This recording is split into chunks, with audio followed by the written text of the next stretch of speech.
So when we got started in the program, we had one of Francis's colleagues come out in the forestry program, and we said, here's the criteria. We want as much biodiversity as possible, and we want edibles, because we want to harvest them. And I have to admit, your colleague looked at me a bit askance and said, why do you want to do that? And it was really funny because I spent some time with John Parker the other day. You know John? Yeah. John is a scientist at the Smithsonian Environmental Research Center, a few miles from here. And they've replicated the Jena experiment that I referenced quite a bit yesterday in my second talk. And basically they've taken plots where they have either one tree species, 3 tree species, or 12. The production, the growth of the trees in the 12 species plot is about 3 times the single species. The carbon dioxide sequestration, this hadn't been published yet, is about 20% greater in the soil in the 12 plot species and the 1 plot species. And John said, oh yeah, I trained them how to do biodiversity. So it didn't get the thing. Anyway, so we had, most of the edibles are along the east side of the vineyard, just because we had space. But we put some of them here because we wanted shade for our customers, as we cleared out a lot of the taller species. I don't know whether you saw the yarrow. It's been really interesting to watch the successions. The little white flowers there, that's yarrow. And so, as you know, yarrow is one of the herbs in a biodynamic prep. So we take those out and add them to the compost pile, and they accumulate. In this section we have red bud. And anybody eat red bud? The leaves and the flowers are tasty. Yeah. You can put the leaves on a salad, like the flowers on a salad. As like a nasturtium. And the seed pods, I have some folks that stir fry the seed pods. Yeah. Don't get me lying, I don't know exactly what stage. I don't know. It might be underripe, but that's another use of the red bud. Right. And you can see here, this is an American plum. It's native. It's very resistant. We haven't done anything to it so far, but you can see the fruit starting to develop. And so our plan is to turn this into a profit center. Remember, I talked about that. So we have a couple hundred American plum, and that will produce far more jam than we want. We could make a cordial out of it, and so we're starting to think about how we're going to make some of those decisions. But there's a lot of things we can do, and they're pretty low maintenance. We have the tree tubes and stuff, which helps, and partly we want to do the tree tubes at these are fiberglass stake. And so the fiberglass is nice because when the sheep bump up against it, it bends over and then it whips back and it scares them. So that's a nice thing. And then they won't bump up against it. It's a training system. Sometimes you have to electrify. So you take a low voltage wire and just go from one plant to the other, and then you have to have poles so you can drive them. Yeah, and it's also for the root firmness. So when these are babies, like we grow, all of our planting stock we grow at the state nursery on the eastern shore, so they're 1 and 2 year old seedlings. So it also needs to get root firmness in the field. So the planter system with that fiberglass and sort of letting it play in the wind will sort of establish root firmness. When I was at Tech and all I did was just ride around with a mallet and a utility blade and just work on tree tubes, and I cover the whole state. I would periodically, probably around year 3, I would start loosening the zip ties a little bit and letting my babies kind of play in the wind, and that gives that root firmness so when I cut the tube off, it's going to stand on its own. This species is, this is one of the ones I'm really excited about getting something established for markets. You have jam jelly preservative. I think there is like some sort of distillery niche with these. There's a farm in New York called Twisted Tree Farm. They like making fruit leather, like essentially fruit roll-ups with these. The angle. and it had already started from the base a whole other tree. And even the tree that was like that was still alive, and I harvest fruit from it every year. So we grow everything from seed.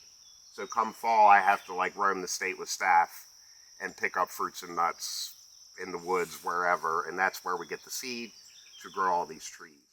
The area over here that we're renovating, we'll walk over to in a minute, is prime habitat for broad-headed sharpshooters.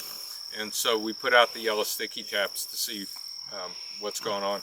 And they are here. This is prime time for that species.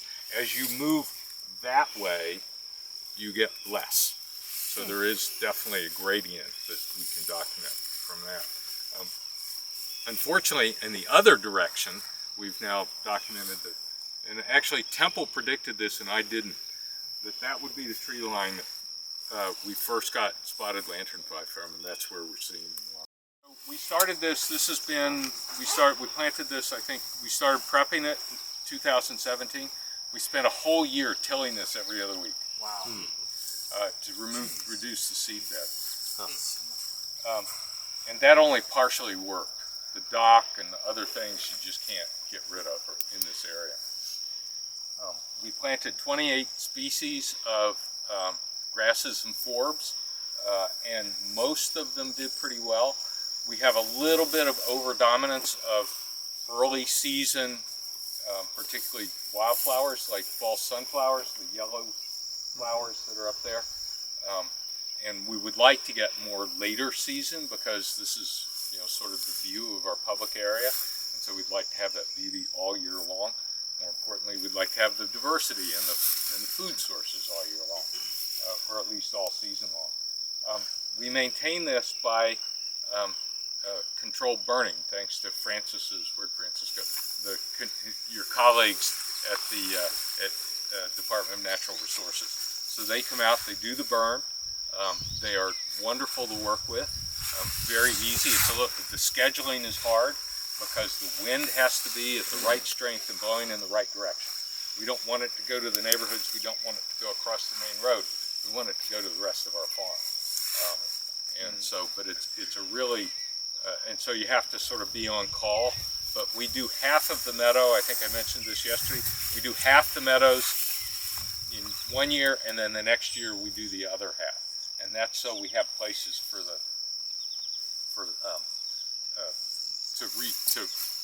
to get them. There's still some alive. It's a riparian area. You can see where the ephemeral stream runs along, and then beyond that is pretty much a permanent wetland. And so we've actually directed a lot of the drainage from the vineyard or around the vineyard to come down into this spot. And so it was just growing wild. It was inhabited by everything you don't want on your farm, like multiflora rose. And we just knock it back every once in a while. And then along here, so the blue tags are Cabernet Franc, and there's another block up there. And it's mostly in the Cabernet Franc. Last summer was where we saw a leaf scorch, a sign of Pierce's disease. Then we saw abscission, and then we knew we had Pierce's disease. We knew that we had the transmission. And so we came down and started looking around. And I think I told you about Sam Droege, my former brother-in-law, who's the world's bee expert. And he said, oh yeah, Pierce's disease, that's all over the landscape. And he came out and he looked at this sycamore tree over here. He said, well, that tree has Pierce's disease. So we're just in a setup right here, right? This is where Pierce's disease likes to live. We knew we had a source, and you saw the sharpshooters. So we knew this is where it was coming from, and this is where we saw the disease. So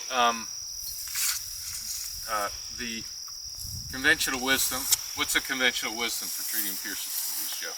Roguing the plants. Roguing the plants. And praying for a cold winter. And yes, that's right. And also spraying for sharpshooters. So we're down to one application. I'm hoping this year we won't have any applications of insecticide.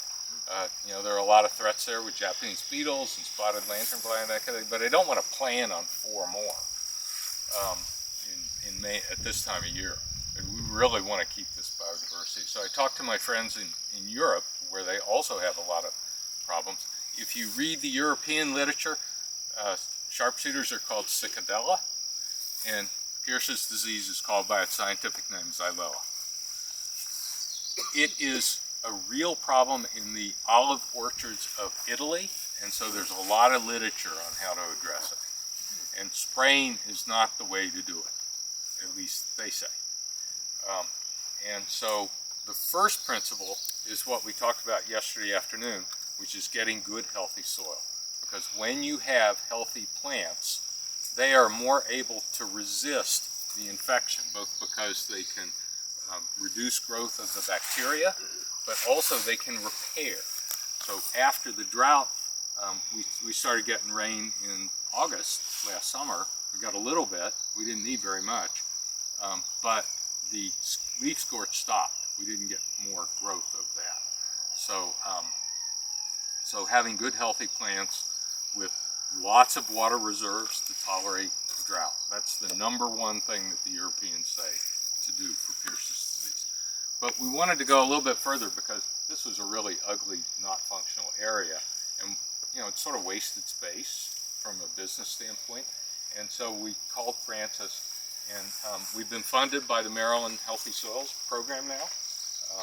Actually, I just got word yesterday that we're allowed to start spending money, which is great. So last year, where's Roberto? Roberto's over here. Roberto in the postseason, when he just took it on himself to clear this out, get down, knock back all of the multiflora rows. Now at that point, we just cut it, and you can see it start coming back. But and so we want to take a year or two to clear this out, and then we want to replant. We want to thin out any other concerning trees, like maybe this sycamore.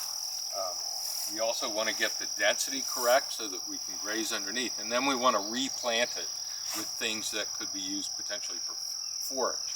So somebody mentioned persimmons. Persimmon is on the list. They're great, and if we get a persimmon that the human can eat, that will be even better. Elder is actually a repellent of sharpshooters, and we can use that. If anybody's had an elderflower cordial, it's fantastic. Thanks to Regina, who brought one back from Ireland on her vacation. And the berries for syrup. For syrups, yeah. And you can tinctures. live stake it. Yeah. So if you don't know about harvesting live steaks, once you have one happy mama bush there, you technically really don't have to go to the nursery ever again, because you can harvest live steaks off elders. Not all species, but elderberry is one that you can just cut that 2-3 foot stem. Willow is another one. And we've got in our plan to put willow along the ephemeral stream. Yeah. And everybody know what pollarding is? No. Pollarding is when you cut certain trees at about this level, then they will grow shoots every year. And so I think it's every other year, you can harvest the shoots from a pollarded willow. And we got shrub willows because they're very good for this. And that's a live stake species too. Yeah. So another one you can don't just need very propagate. many. So we can regrow, we can put them in other places. And willows are great. You can make little weaves to stabilize stream banks. We're planning to, we're going to look into making baskets. And we won't be able to make commercial level baskets, but it will be a nice novelty for our customers to get a wine basket or a picnic basket from Doden, made with willows here. We'll have to partner with some craftsperson to do it. Even though we have species like a goldenrod, which is preferred by the sharpshooters, if we can sort of get the right balance, then and it will be a lot of work. I mean, you do have to sort of maintain it. In the shaded pockets, you can also use spice bush. I mean, as far as I don't know if it interacts with the sharpshooters, but I mean that's just a wonderful smelling. Right. Those leaves, when you crunch the leaves, and that's something you can harvest. The berries, you can break the twigs off in the winter and steep them for tea. And that's one thing there's a neat little niche of shade tolerant species. So it's about kind of filling all those layers of the landscape and getting a little bit more creative, which involves the understory, which is kind of where, again, I like nag my foresters, like, hey, it's not just big timber trees, guys. We need all of those species out there. It's an easy one when I always forget my business card. I appreciate it. Yeah, I can